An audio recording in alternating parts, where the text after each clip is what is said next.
todavía no hemos vendido ninguna de esas 100 almas al IBEX 35 como han hecho otras fuerzas políticas. Si alguien quiere gobernar este país para hacer una nueva reforma laboral que abarate el despido, yo no voy a apostar por ese gobierno. Bueno, pues más claro, Agua, estamos ya en conexión con Miriam Muro. ¿Qué tal, Miriam? Buenos días. Buenos días, Rosana.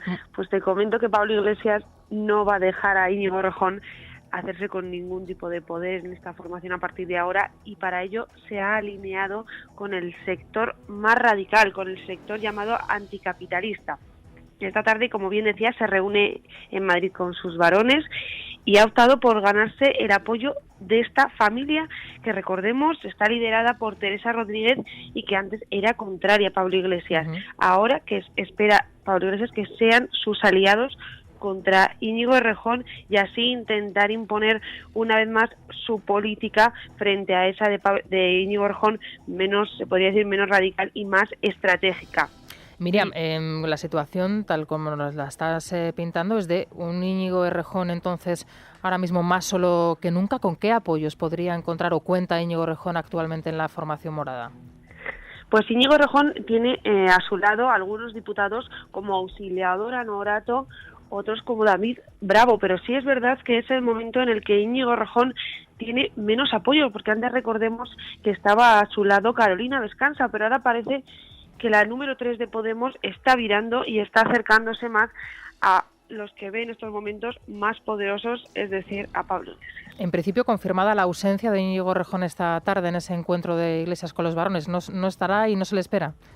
Completamente. Íñigo Errejón, sabemos por fuentes de Podemos que no va a estar ni hoy en esa reunión, ni va a aparecer mañana ni pasado en ninguno de los actos que puede celebrar el partido, como reuniones con sindicatos, con mineros. Íñigo Errejón no va a estar por lo menos hasta el lunes. Se habla, Miriam, del nombramiento ya del número 3 del partido, se escuchan los nombres de Rafa Mayoral, de Irene Montero, e incluso hoy un periódico, como es el caso de La Razón, habla de la posibilidad de alcanzar un consenso entre Iglesias y Errejón para nombrar a esa tercera persona. ¿Tú crees que se podrían poner de acuerdo o lo ves complicado? Pues hemos preguntado a Podemos por esta información y nos dicen que ponerse de acuerdo con Íñigo Errejón no es exactamente el método que se utiliza, que el secretario de organización no se llega a nombrarlo por un acuerdo, sino que lo elige directamente el secretario general, es decir, Pablo Iglesias, porque es parte de su dirección. No tendría, por tanto, según los estatutos del partido, que negociar con Errejón, porque Pablo Iglesias es el que nombra a su equipo. O sea, una vez más se confirma que todo lo controla absolutamente Iglesias, más allá de él no hay absolutamente nada, y entonces con esta situación, ¿tú quién crees que está ahora mismo en esa carrera mejor posicionado? Pues como tú bien decías, Rafael Mayoral o Irene Montero son algunos de los que podrían ocupar en estos momentos ese puesto. Y te comento un detalle más, Rosana. Pablo Iglesias tampoco podríamos descartar que nombre a una persona más de este sector anticapitalista, como ya acaba de hacer en la dirección de la Comunidad de Madrid. Recordemos, dimitieron la semana pasada 10 personas cercanas a Íñigo Errejón, entre ellos el secretario de organización, ya exsecretario Emilio Delgado. En su puesto, Luis Alegre, persona muy cercana a Pablo Iglesias, ha puesto a una mujer del sector anticapitalista, el de Teresa Rodríguez. Esto es, como podríamos decir, un gesto a ese sector para que vea que Pablo Iglesias está con ellos. Bueno, y no se descarta, por tanto, que esto mismo lo pueda aplicar en ese puesto que deja Sergio Pascual. Bueno, pues estaremos muy, muy pendientes. Miriam, muchísimas gracias. Buenos días. A vosotros. Bueno, más claro imposible, lo ha explicado perfectamente Miriam, cuáles son los movimientos, y el retrato que nos hace de la formación es la de un Pablo Iglesias más fuerte que nunca, con ese sector anticapitalista al lado, y un Íñigo Errejón ya prácticamente sin apoyos dentro de la formación. Por tanto, muchos de los datos que hoy se aportan en la prensa prácticamente quedarían en nada si se confirma esta situación de práctica soledad de Íñigo Errejón, el que era número 2 y es número 2 hasta el momento de la formación, pero hombre fuerte también de Podemos. Bueno, Podemos pierde fuerza en todas las encuestas mientras se agudiza esta crisis, y es que precisamente la intención de Errejón de hacer un partido un poco más elaborado, con estructuras de partido tradicional, que alcance acuerdos con el Partido Socialista, estaba pues en el punto central de esa diana. Esta tarde vamos a vivir ese nuevo capítulo, pero atención, porque Pedro Sánchez andaba suelto estos días por Bruselas y allí ha pedido ayuda nada más y nada menos para desbloquear esa situación que a Alexis Tsipras.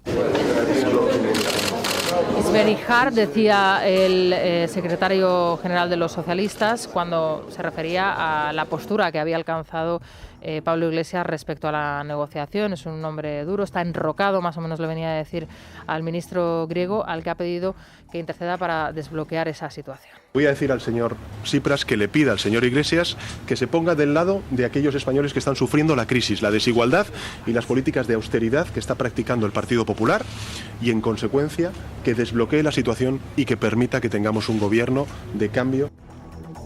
Bueno, pues esto es lo que decía Pedro Sánchez en un momento en donde Mariano Rajoy está totalmente concentrado en paralizar el Congreso de los Diputados. Esto ayer lo veíamos claramente en las declaraciones que hacía Mariano Rajoy cuando precisamente era preguntado por esta cuestión. Luego la van a poder escuchar todos ustedes, pero se quedó en blanco el presidente del Gobierno en funciones cuando era preguntado por la intervención de Alexis Tsipras para desbloquear la situación. De momento, lo que está bloqueado es el Congreso. Ayer no apareció Pedro Morenés, el ministro de Defensa, en una comisión en la que tenía que dar explicaciones. Entiende el Parlamento que sí que está obligado a ello, y el partido en el Gobierno entiende que no, porque están en funciones. Y al no tener la mayoría de la Cámara, no tienen que dar explicaciones. Detrás de todo esto, el interés electoral. Lógicamente, el partido en el Gobierno no quiere someterse a un control que puede dinamitar al partido en estos 2 meses que podrían separarnos de las elecciones, y por otro lado, la oposición quiere, lógicamente, aprovecharlo. Aillón y Patxi López se van a ver esta tarde, y ahora la cuestión es saber si finalmente esto lo llevan al Constitucional. Eso es al menos lo que decía Patxi López hace unas horas. Un gobierno, si no tiene la confianza de la Cámara, no puede ni debe someterse a ninguna actividad de control. Creo que cada institución debemos defender nuestras competencias desde la razón y, cuando no hay acuerdo, por las vías legales. Bueno, pues en este punto vamos a empezar ya con el desarrollo de algunas informaciones. Vamos a centrarnos hoy también mucho en la corrupción, luego en unos instantes, pero antes, con Sara Sanz y con Rubén Fernández, vamos precisamente a detenernos en esa negociación, en ese postureo, en lo que puede pasar a partir de ahora, cuando se sigue consumiendo los minutos, el reloj sigue en marcha y bueno, pues los movimientos se están produciendo. Con las negociaciones de las próximas horas iniciamos el repaso por las noticias que nos deja el día. El acuerdo entre los grupos de izquierdas es para Alberto Garzón, de Izquierda Unida, la única opción que queda para evitar las elecciones. El representante de Izquierda Unida cree que el pacto entre socialistas y Ciudadanos habría que modificarlo de forma sustancial y no encuentra sentido a reunirse con Rivera en este momento. El líder de la formación naranja, por su parte, ve con buenos ojos el resultado de las últimas encuestas. A Mariano Rajoy le preguntaban en Bruselas sobre la petición de ayuda de Pedro Sánchez a Alexis Tsipras. Escuchamos la respuesta que daba el presidente del Gobierno en funciones junto a la posición de Albert Rivera y de Alberto Garzón. Realmente es que no se me ocurre ningún calificativo para definir de alguna manera eso.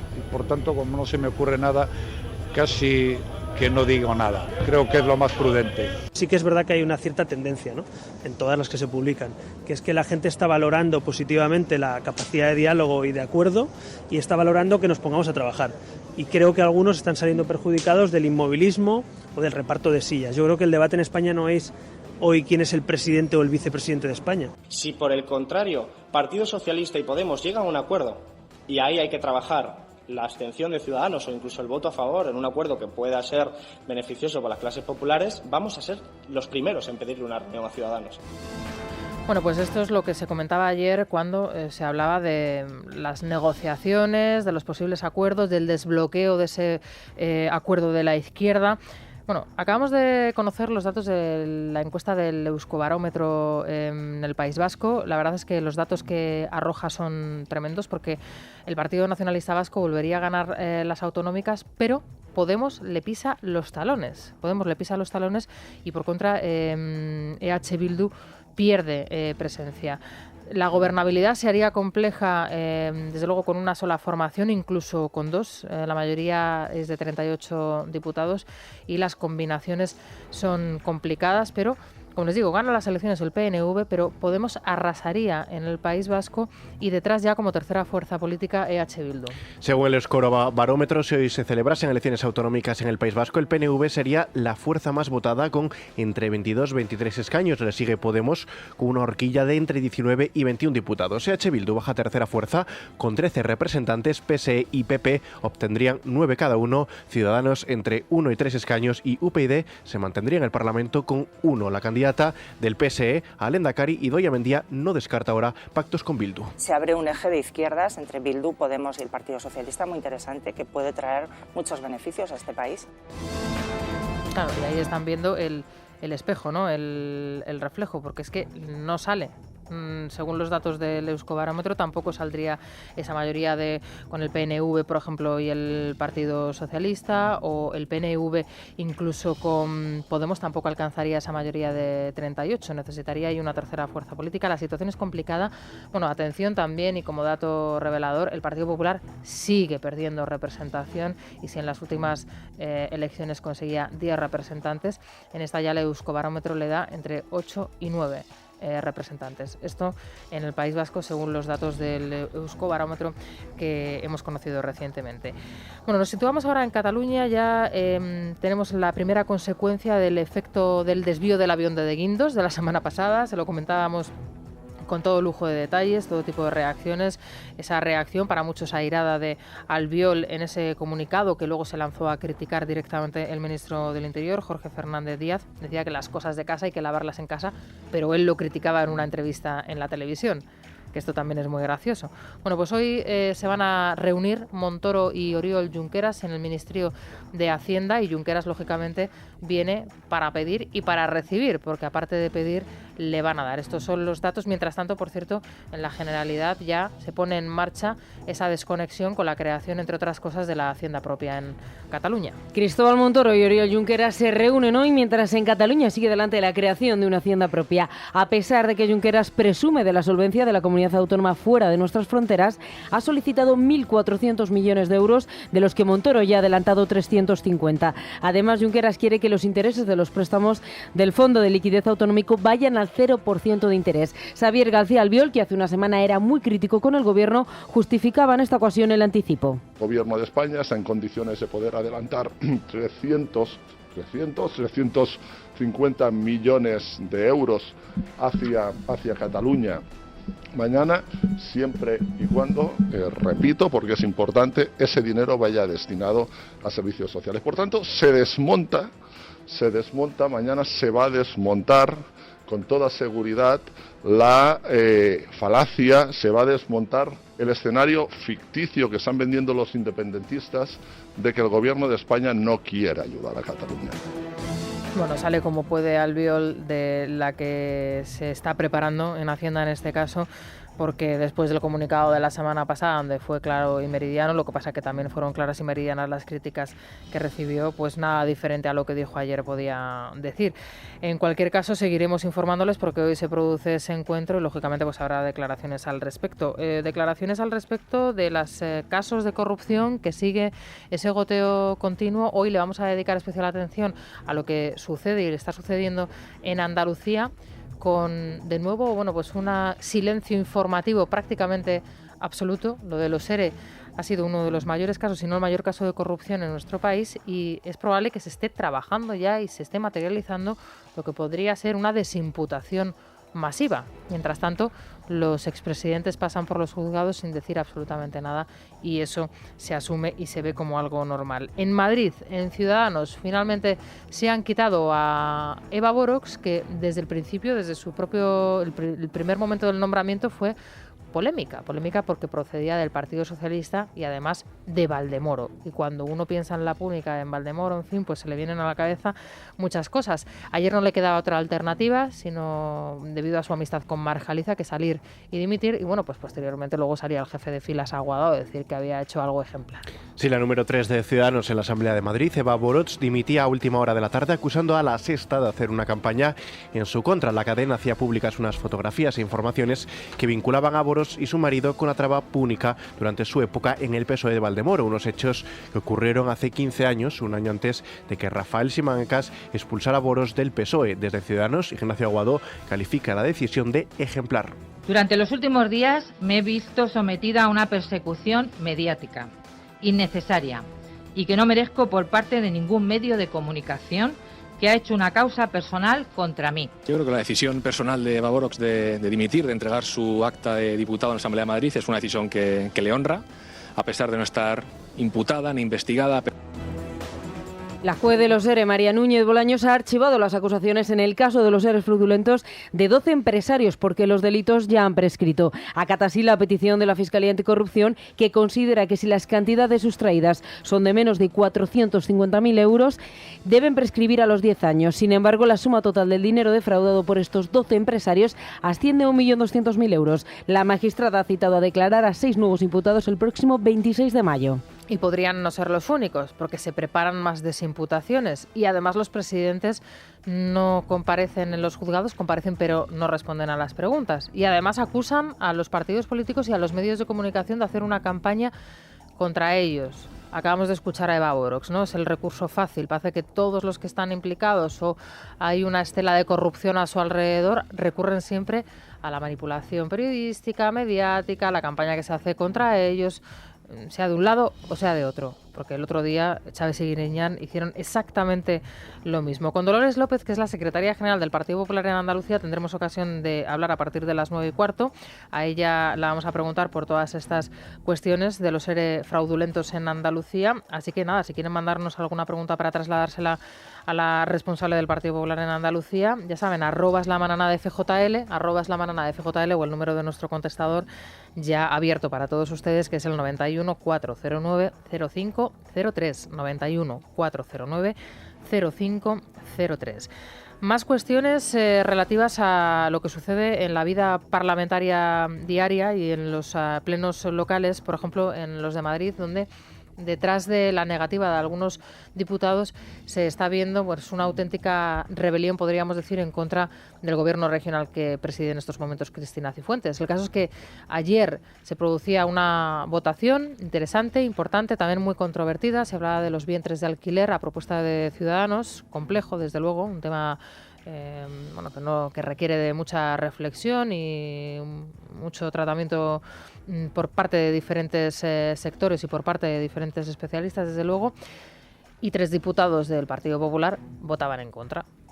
3 además muy vinculados con el sector aguirrista. Bueno, pues ahora ya todas las crónicas hablan de aquellos diputados que tiene Cifuentes en su formación y que no están precisamente con la presidenta. Bueno, esta es la interpretación que hoy se hace en la prensa de lo que sucedió ayer en la Asamblea de Madrid.